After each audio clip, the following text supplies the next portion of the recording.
안녕하세요. 성경 잘 읽고 계시죠? 함께 말씀을 읽는다는 것이 얼마나 큰 즐거움인지 모르겠습니다. 이 즐거움을 끝까지 함께 헤쳐나가시는 여러분이 되시기를 간절히 소망합니다. 우리는 오늘부터 시가서를 읽습니다. 시가서는 욥기, 시편, 잠언, 전도서, 아가 이렇게 구성이 되어 있는데요. 이 시가서들은 모두 하나님의 지혜를 찬양하며 또 인간이 하나님께 올려드리는 기도를 담고 있습니다. 우리가 이 시가서를 읽으며 시가서의 내용처럼 하나님을 찬양하고 기도하는 신앙이 있기를 소망합니다. 시가서의 첫머리에서 우리는 욥기를 만나게 됩니다. 욥기는 욥이라는 한 인간이 당하는 고난을 두고 여러 사람이 갑론을박하며 논쟁을 벌이는 이야기입니다. 이 이야기 속에서 우리가 무엇을 배울 수 있는지, 또 어떤 마음을 가지고 읽어야 할지 오늘 함께 살펴보도록 하겠습니다. 욥기는 시가서의 첫머리이자 매우 훌륭한 지혜문학입니다. 욥이라는 한 의인이 있었고 그는 갑자기 엄청난 고난을 당합니다. 이 과정에서 욥은 세 친구와 끝없이 논쟁하는데 세 친구의 말은 이스라엘 사람들이 고난에 대해 갖고 있었던 생각을 보여주기도 합니다. 욥기의 문체와 구성으로 볼 때 욥기를 쓴 저자는 매우 뛰어난 문학가였을 것입니다. 욥기의 특이한 점은 승자가 없는 논쟁이라는 것입니다. 욥기를 읽는 독자는 처음에 의인에게 고난이 임하는 이유가 무엇인가? 라는 질문을 갖게 됩니다.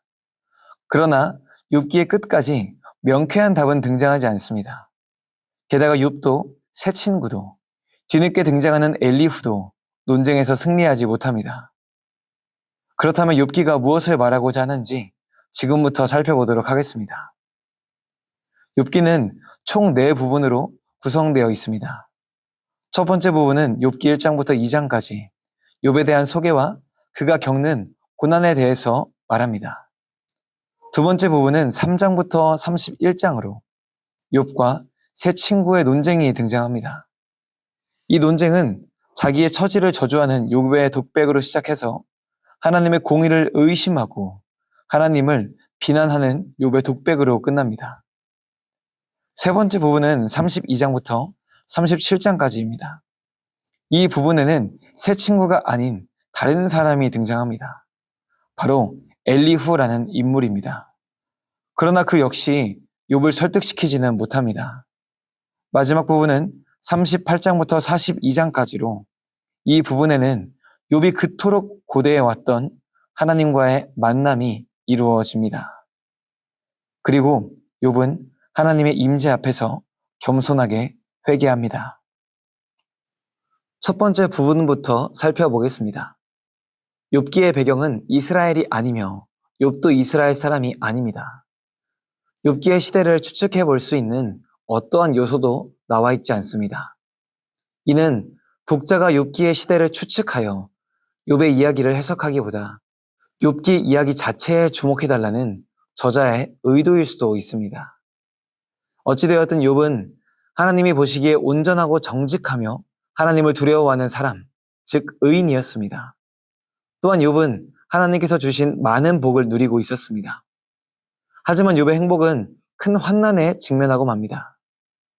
하늘의 회의에서 시험하는 자는 하나님께 욥이 하나님을 잘 섬기는 이유는 그가 잘 살고 있기 때문이라고 말합니다. 하나님은 시험하는 자의 말을 들으시고 그 시험을 허락하십니다.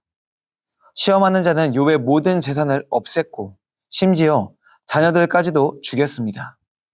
게다가 욥의 몸에는 질병이 생겼습니다. 욥의 아내는 욥을 저주하며 떠나갔고 이 소식을 들은 욥의 세 친구가 와서 욥을 위로합니다. 이처럼 욥기는 독자들에게 욥은 의인인데 왜 이런 고난을 당하는 거지? 라는 의문을 남긴 채로 진행됩니다. 두 번째 부분은 욥과 세 친구의 매우 긴 논쟁입니다. 세 친구는 대만 사람 엘리바스, 수아 사람 빌닷, 나아마 사람 소발이었습니다. 이 세 사람은 모두 지혜로운 현자들이었습니다. 이들은 욥과 매우 격렬한 논쟁을 하는데 그 이유는 욥이 자신에게 고난을 내리신 하나님에게 불평하였고 심지어 하나님의 섭리가 정당하지 못하다고 호소했기 때문입니다. 욥과 세 친구의 논쟁은 총 3번에 걸쳐 진행됩니다. 첫 번째 논쟁은 3장부터 14장, 두 번째 논쟁은 15장부터 21장, 세 번째 논쟁은 22장부터 28장입니다. 이 3개의 논쟁은 모두 욥과 세 친구들이 번갈아 가면서 말하는 방식입니다. 먼저 욥은 차마 하나님을 저주하지는 못하지만 하나님의 공의를 의심하며 자신의 인생을 저주합니다.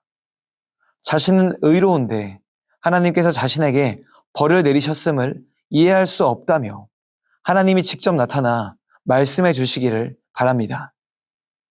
그러나 세 친구의 입장은 달랐습니다. 엘리바스와 빌닷, 소발은 모두 욥에게 무언가 잘못이 있다고 말합니다. 이들의 생각 속에서 고난은 죄의 결과입니다. 욥이 지긋지긋한 고난에서 벗어날 수 있는 유일한 길은 하나님께 회개하는 것뿐입니다. 논쟁이 점점 거세어지자 세 친구는 욥이 죄를 지었음을 확신하며 그의 죄를 추측하기까지 합니다. 또한 욥은 끝내는 하나님은 불의하시다 라고 소리치기까지 합니다. 이처럼 현자라 불리는 이들도 욥에게 임하는 고난을 온전히 설명할 수 없었습니다. 의미 없는 논쟁이 반복되고 세 친구와 욥의 거리가 전혀 좁혀지지 않자 새로운 인물이 등장합니다. 바로 세 번째 부분에서 등장하는 부스 사람 엘리후입니다. 엘리후는 새로운 것을 말하는 듯 하지만 욥과 세 친구의 생각에서 크게 벗어나 있지는 않습니다. 다만 엘리후는 모든 지혜의 원천이 하나님께 있기 때문에 함부로 하나님을 비난해서는 안 된다고 말합니다. 또한 욥이 지금 당하는 고난은 미래의 죄를 방지하는 하나님의 계획이라는 새로운 말을 하기도 합니다.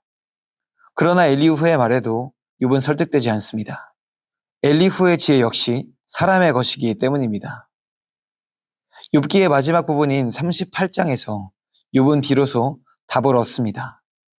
하나님께서 등장하셔서 욥에게 가르침을 주시기 때문입니다. 하지만 하나님이 욥에게 주시는 답변은 독자가 기대하는 답변과는 다릅니다. 욥기를 읽는 사람들은 고난의 이유에 대한 명확한 답을 원했겠지만 하나님은 자신이 세상을 다스리시는 지혜와 섭리에 대해서만 말씀하십니다. 욥은 하나님의 지혜와 말씀에 굴복하였고 하나님께 고개를 숙여 회개합니다. 이후 하나님은 세 친구의 대표자인 엘리바스를 꾸짖으셨고 욥은 친구들을 위해 하나님께 제사를 드립니다. 마침내 하나님은 욥의 인생을 이전보다 더 풍성하게 회복시키십니다. 이렇게 욥기가 마무리됩니다. 욥기의 의미는 무엇일까요? 욥기는 인간의 불안정성과 하나님의 완전성을 매우 극명하게 비교합니다. 1장에서 37장에 이르기까지 욥과 엘리바스, 빌닷, 소발, 그리고 엘리후는 누구도 고난에 대해서 명확한 근거를 제시하지 못했습니다. 계속해서 논쟁할 뿐이었습니다. 흥미로운 사실은 이들 모두가 동방의 현자들이라는 것입니다. 그럼에도 불구하고 누구도 고난을 명확하게 설명할 수 없었습니다. 사람의 지혜는 제자리를 맴돌 뿐이었습니다. 하지만 하나님이 등장하시자 모든 논쟁이 종식됩니다. 하나님은 욥에게 온 우주의 질서를 보여주시며 인간이 닿을 수 없는 하나님의 지혜가 있음을 말씀하십니다.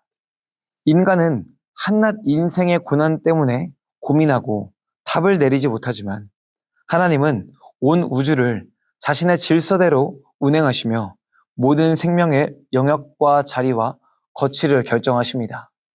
이처럼 인간의 지혜는 하나님께 비길 수 없습니다. 또한 욥이 마지막에 하나님께 회개를 하는데 이 회개는 자신이 당한 고난 때문이 아닌 하나님께 잘못된 말을 했기 때문입니다. 하나님은 이 회개의 제사를 받으십니다. 이것은 욥의 고난이 욥의 죄로 인한 게 아니라는 것을 증명해 줍니다. 이러한 욥기의 이야기는 인생의 모든 고난이 반드시 죄 때문에 오지 않았음을 말합니다. 중요한 것은 고난을 대하는 자세입니다. 이 고난이 내게 왜 왔을까를 물으며 매일을 우울함 가운데 살기보다 고난도 하나님의 섭리 속에 있음을 기억하며 겸손하게 주님의 뜻을 기다리는 것. 이것이 바로 욥기가 우리에게 말하고 있는 바른 신앙의 모습입니다. 욥기는 또한 복음과도 연결이 됩니다. 욥기는 하나님만이 지혜의 원천이심을 증언합니다. 이는 복음서의 중요한 주제가 되기도 합니다. 예수님은 어릴 적부터 성전의 율법 교사들과도 대화할 만큼 지혜로우신 분이었습니다. 또한 예수님은 하늘의 지혜를 비유를 통해 가르치셨던 매우 친절한 선생님이셨습니다. 바울은 그리스도 안에 지혜와 지식의 모든 보화가 감추어져 있다고 선포하기도 합니다. 이처럼 욥기가 말하는 하나님의 지혜는 예수 그리스도의 삶을 통해서 이 땅 위에 드러나게 됩니다. 또한 욥은 고난이라는 측면에서 예수님과 연결되기도 합니다.